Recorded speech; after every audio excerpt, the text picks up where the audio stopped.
दुर्दैव. हिरोसारखा सुंदर दिसणारा मुलगा जो बंगलोरच्या नामांकित विद्यापीठात एमटेकचे उच्च शिक्षण घेत होता, अजून 4 महिन्यांनी तो मोठ्या नोकरीवर रुजू होणार होता. पुढील वर्षात त्याने परदेशातही नोकरीस जाण्याची तयारी सुरू केली होती, ज्याची आई त्याच्या लग्नाची स्वप्न रंगवत होती. पोरगा हाताखाली आल्याचा बापाला अभिमान वाटत होता. सगळं अतिशय सुखासमाधानात सुरू होते. आणि मग अचानक 22 सप्टेंबरच्या रात्री वडिलांना बंगलोरवरून त्यांच्या मुलाच्या मित्राचा फोन येतो की तुमच्या मुलाचा ॲक्सिडेंट झालाय, डोक्याला गंभीर दुखापत झाली आहे, तुम्ही तातडीने निघा. अंगावर अचानक वीज कोसळावी अशी ही दुर्दैवी बातमी त्या बापाने कशी झेलली असेल. बापाला बेंगलोरला पोचायला दुसऱ्या दिवशी दुपार होणार होती. एवढ्या लांबच्या प्रवासात त्याची काय मानसिकता असेल. अपघात झाल्यानंतर त्या मुलाच्या मित्रांनी त्याला तातडीने हॉस्पिटलमध्ये दाखल केले. वडील प्रवासात असतानाच मित्राचा दुसरा फोन येतो की डॉक्टर म्हणालेत मेंदूचे ऑपरेशन करावे लागेल, पण ते करूनही पेशंटचा फक्त 1% चान्स असेल. विचार करा, काय निर्णय घेतला असेल बापाने.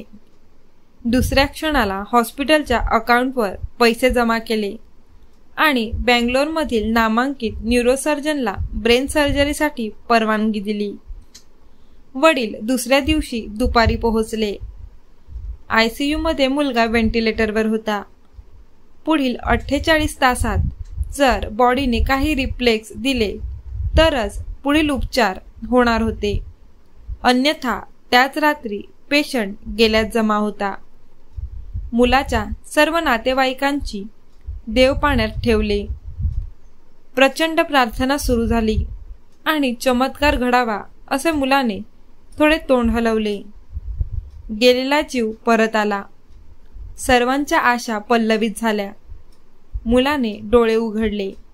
या आनंदाने आईला खास महाराष्ट्रातून बेंगलोरला बोलावून घेतले गेले.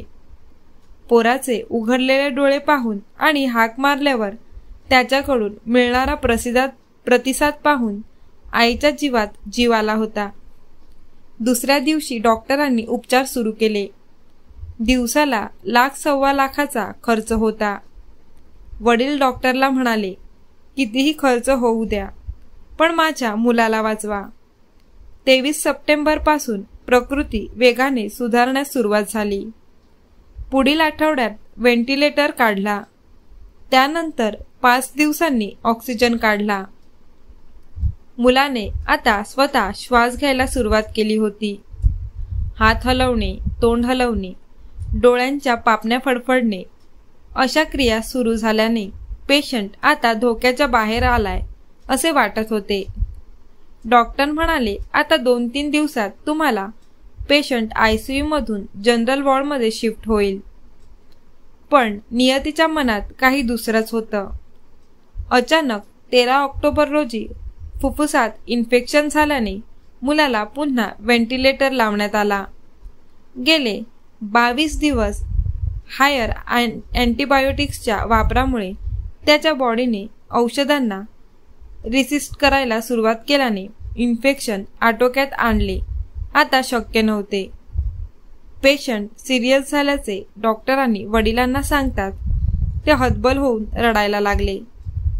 गेल्या 20-22 दिवसात हा बाप पोराच्या काळजीने किमान 200 वेळा रडला असेल. मुलगा सिरियस आहे ही गोष्ट आईपासून लपवून ठेवायची असल्याने वडिलांनी आईला 15 ऑक्टोबर रोजीच घरी पाठवले. 16 ऑक्टोबर काळा दिवस उजाडला आणि सकाळी 10:30 वाजता उपचारादरम्यान मुलाची प्राणज्योत मावळली आणि इथूनच सगळ्या अडचणी सुरू झाल्या. काहीही झाले तरी मुलगा गेल्याची बातमी त्याच्या आईपर्यंत पोचू द्यायची नव्हती, कारण तिला सावरणे सर्वांसाठीच कठीण जाणार होते. पण हळूहळू ही बातमी वाऱ्यासारखी वडिलांच्या आणि मुलाच्या मित्रपरिवारात पसरू लागली.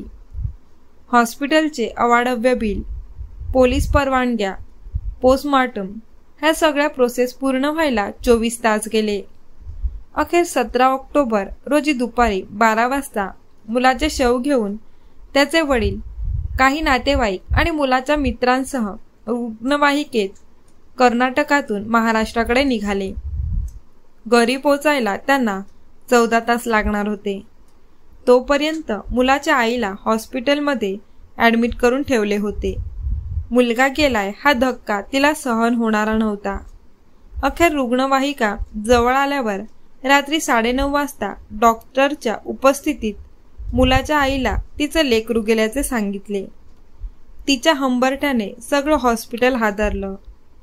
एका क्षणात दुखाचा डोंगर तिच्यावर कोसळला. रडता रडता तिची वाचा गेली. ती बेशुद्ध झाली. शुद्धीवर आली की पुन्हा टाहो फोडायची. तिचं पिल्लू आता कधीच दिसणार नव्हतं. त्याच्यासाठी तिने पाहिलेली स्वप्न आता फक्त दिवास्वप्न बनून राहणार होती. 17 सप्टेंबरच्या मध्यरात्री रुग्णवाहिका मुलाचे शव घेऊन घरी पोहोचली. वडील कोणत्या तोंडाने मुलाच्या आईला सांगणार होते की मी तुझं पिल्लू जिवंत आणू शकलो नाही. त्या मुलाच्या आई वडिलांनी मिठी मारून फोडलेला हंबरडा ऐकून प्रत्येकाच्या काळजाचा थरकाप उडाला. रात्री 1:30च्या सुमारास मुलावर शोकाकुल वातावरणात स्मशानभूमीत विधिवत अंत्यसंस्कार झाले. उपस्थित सर्व नातेवाईक आणि मित्र परिवाराने साश्रू नयनांनी त्याला निरोप दिला. तरुण मुलाच्या जळत्या चितेला फेऱ्या मारणाऱ्या या बापाच्या हृदयावर किती खोल जखमा झाल्या असेल याची कल्पना करवत नाही. पोरांनो, गाडी चालवताना एक्सिलेटरच्या मुठीला पीळ द्यायच्या आधी आतडी पिळवटून रडणारे आईबाप आठवा.